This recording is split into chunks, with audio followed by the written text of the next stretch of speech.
Chers amis et chers abonnés du Petit Ballon, bonjour, je suis avec votre sommelier Jean-Michel Deluc. Jean-Michel, bonjour. Bonjour Clément, bonjour tout le monde. Jean-Michel, qu'est-ce qu'on va déguster? Un Beaujolais Village. Ah. Et sur le millésime 2017 qui a été une vraie réussite, un très beau millésime.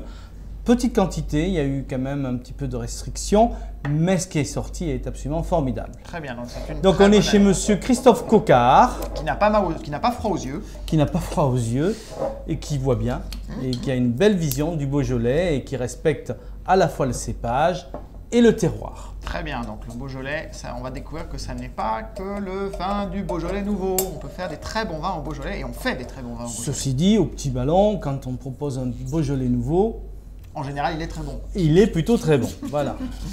Alors, parlons peu, mais parlons bien et surtout, regardons. Déjà, pour moi, un bon signe, il y a de la couleur. Alors, c'est vrai que sur les Beaujolais Village, on a des plus petits rendements, on est sur des coteaux, donc on a des vins qui sont un petit peu plus concentrés. Et ça se voit déjà sur cette belle couleur rubis, de belle intensité. On est sur du 2017, donc on est sur une connotation un peu pourpre, un peu carmin, donc brillant, très jeune. On a quand même quitté le primeur, hein. Ce n'est pas la couleur du Beaujolais primeur, hein. C'est vraiment un vin qui est encore jeune et plein de fraîcheur apparemment. Bon, bah très bien. Alors au nez? Alors là, je vais faire un peu d'humour. Ne vous attendez pas à avoir de la banane. Voilà, donc c'est vraiment un vrai Beaujolais. C'est-à-dire qu'on a des notes de petits fruits sauvages, myrtille, même un petit peu de prunelle. On a de la mûre, du cassis, de la fraise, des notes florales, un fraisia par exemple, et un petit peu de réglisse. Et puis on sent, on a ce que j'appelle moi un vin racinaire. On a l'impression de remonter jusqu'aux racines. Donc c'est pour moi une vraie identité. Des notes légèrement fumées, n'oublions pas que nous sommes sur des sols d'origine granitique, donc ce côté un peu volcanique, un petit peu fumé, ben on le retrouve. Ça, c'est plutôt qualitatif. Ah bah alors, on va tout de suite passer au meilleur moment, la dégustation.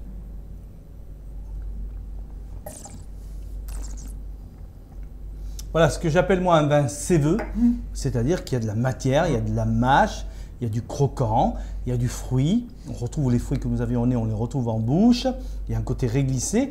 C'est frais, c'est désaltérant, mais il y a de la matière. Tout à fait. Hein, donc on a un vin qui prend bien le palais, qui enrobe bien le palais. Et puis ça dure en bouche, alors que souvent les Beaujolais, on compte 3 secondes et ça a disparu. Donc là, ça tient bien.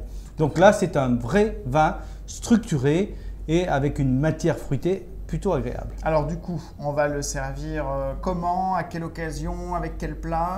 Alors, le Beaujolais, on va les servir toujours autour de 15-16 degrés, toujours un petit peu frais. Sur un Beaujolais Village, ça convient parfaitement.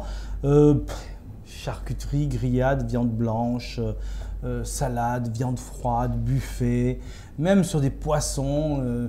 Alors évidemment, si on est dans le Beaujolais, c'est sublime sur un Saint-Marcelin ou sur un Saint-Félicien pour rester dans le coin. Donc la cuisine beaujolaise, la cuisine lyonnaise, puisque nous sommes voisins, convient parfaitement à un Beaujolais. Le 3e fleuve de Lyon, c'est le Beaujolais, c'est connu. Voilà, et c'est monsieur Coquard qui en est le propriétaire. Très bien, et alors on va apprécier pour vous ce Beaujolais Village, maison Coquard. Donc j'adore le Beaujolais quand il est comme ça. 2017, grande année et bonne dégustation. Bonne dégustation.